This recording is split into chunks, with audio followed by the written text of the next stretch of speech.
خبره د یو مشر نه ده، خبره د یو دوکاندار نه ده، خبره د دې ټول وطن ده، خبره د دې ټولې خاورې ده. نن زموږ حالت دې ته رسېدلی دی چې په افغانستان کې هو امن رالی، امریکا لاړه وتښتېدله، خو ستا په دې خاوره نن هم امن نه راځي، ستا په دې خاوره نن هم اور بل دی.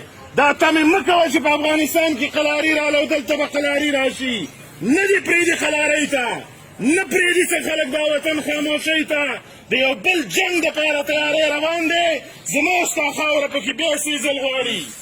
که موږ غواړو دقه شان پکې د نن نه 14 کاله مخکې په 2015 کې ملک میر شاه جان ووژلی شو، ملک شاه جان د برق د لرخلوزو ووژلی شو، ځای په ځای باندې ملک خلیف محمد دلته کې ووژلی شو بې ګناه.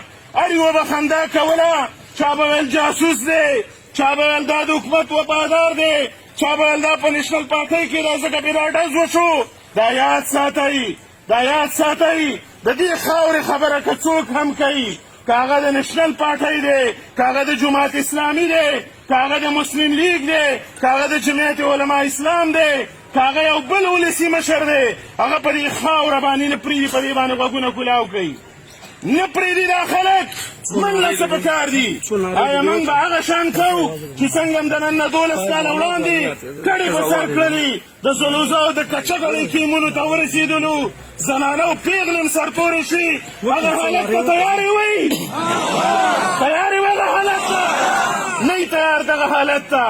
په هغه وخت کې موږ غږ نه شو کولی، داسې ژبه زموږ په خوله کې نه وه. خو نن یوازې زما په خوله کې ژبه نه ده، د وزیرستان نه د باجوړه پورې د هر ځوان زلمي، د عالم سوداګر قام پرست په خوله کې دا ژبه پیدا شوې ده چې دا جنګ په دې خاوره نور نه منو، دا پردي جنګونه نه منو په دې خاوره.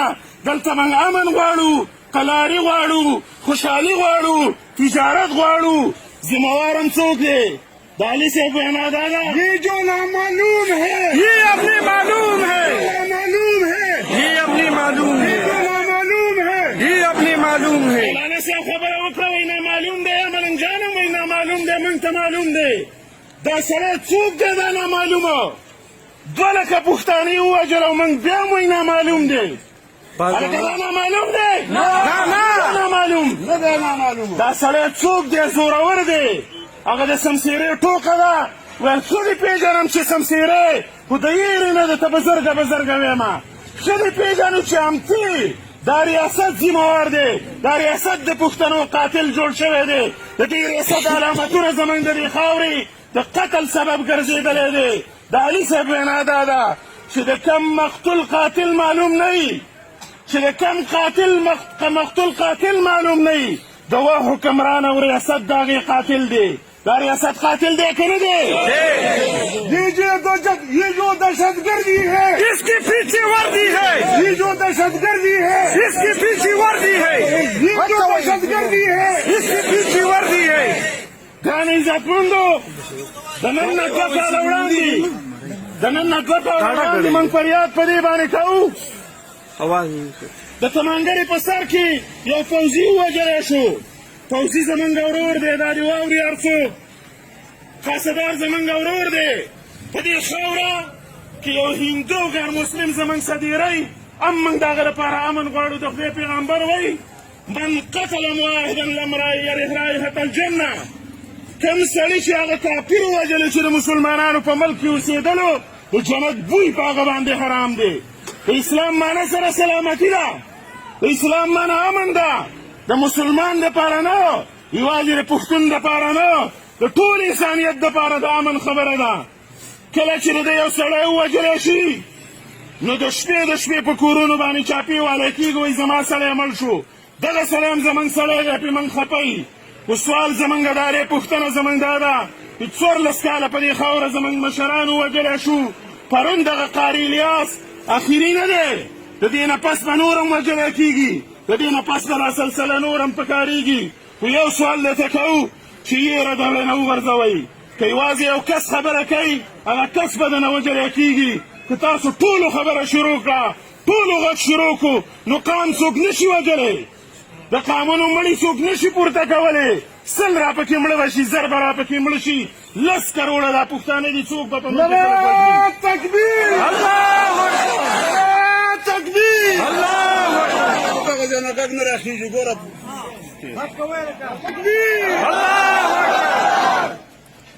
د نن نه 2 کاله وړاندې په کمانډره کې یو پوځي ووژلی شو، د شپې 2 بجې وي، د ښار د سکاوټس تیر کمانډر چې اوس لاړی، د شپې را روان او دلته په ناوګۍ کې د یو دغه کلي د مشر کور له رالی، ویل دلته یو سړی دی ما ته مطلوب دی، ما ته یې تپوس وکړم الکرنل صاحب د شپې 2 بجې دي، مهرباني وکړه دغه سړی په خپه باندې معذور دی، ګرځېدلی نه شي، 8 کاله ستا په جیل کې پروت دی، سر به یې زه لاس نیولی درولم.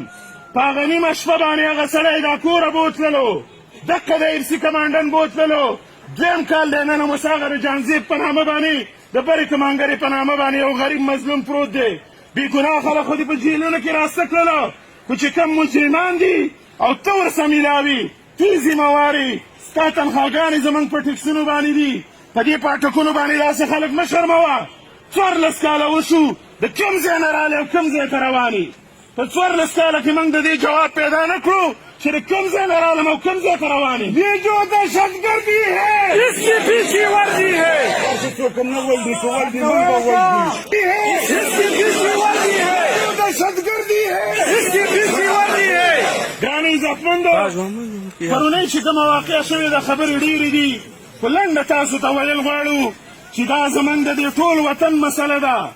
امن چې کوم دی چې ګورې په کوم وطن کې امن نه وي که نه، نو د بارودو د لاسه مرغۍ دغه وطن نه ځي، دغه وطن مرغۍ په هغه وطن کې نه ایسارېږي، له انسانان خو پرېږده. بیا داسې حالات جوړولی کېږي، خو د دې مخنیوی موږ په امن باندې کوو. ټوپکې خو رانه ده د کور نه ویې وړلې، سړک د ده دی، په هر ځای رټ قایم د ده دی، دا پوځیان، دا لیري والا، دا ادارې دا د دې وطن ذمهوار دي. که دلته عالم وژلی کېږي، که دلته مشر وژلی کېږي، که دلته ماشوم وژلی کېږي، نو دا د ریاست خلک د دې مجرمان دی، د دوی نه به تپوس هم کوو. امن کې په دې خاوره باندې غواړو چې امن یې نه یې راکړی، زموږ پر امن اواز دی، د عدم تشدد اواز دی. دا جلسه، دا راغونډېدل ستاسو د توپونو او د جنګونو نه زورور دي. خاص هم درته دی چې کله یو قامي مسله وه، شخصي مسلې خو د چا وټونه به وي، د چا کله پارټي راځي، دا په خپل ځای په هغې کې هم ښه خلک منتخب کوي چې مخې ته به یې دغه رنګ خبره کولی شي، دا ظالمانو ګریوان ته لاس اچولی شي. خو دا قامي خبره ده، دا د هر چا خبره ده، دا د دې خاورې د دې وطن د تاریخ خبره ده. په دغه سلسله کې په ښار کې چې کوم احتجاج را روان دی، زموږ اپیل دی تاسو ته نن د دې احتجاج نه پس بازار کې کولاوې کوي، د چا کومه غریبي د هغه سر ته ورسوئ. خو که د کم ملګري سګالی ورسه دی، نو یو لویه قافله به موږ هلته د ښار هغه احتجاج له ورځو. خواست ته زموږ دا دی چې څومره ملګري د هغوی سګاړي دي، نو هغوی زموږ سره په دغه قافله کې ملګري شئ، چې د چا سګاړی دی اتیا شي هغوی لاس اوچت کړي چې زموږ سره په جلوس کې لاړ شي، دا لاسونه اوچت کړي راته، دا ملګري به ځو انشاءالله که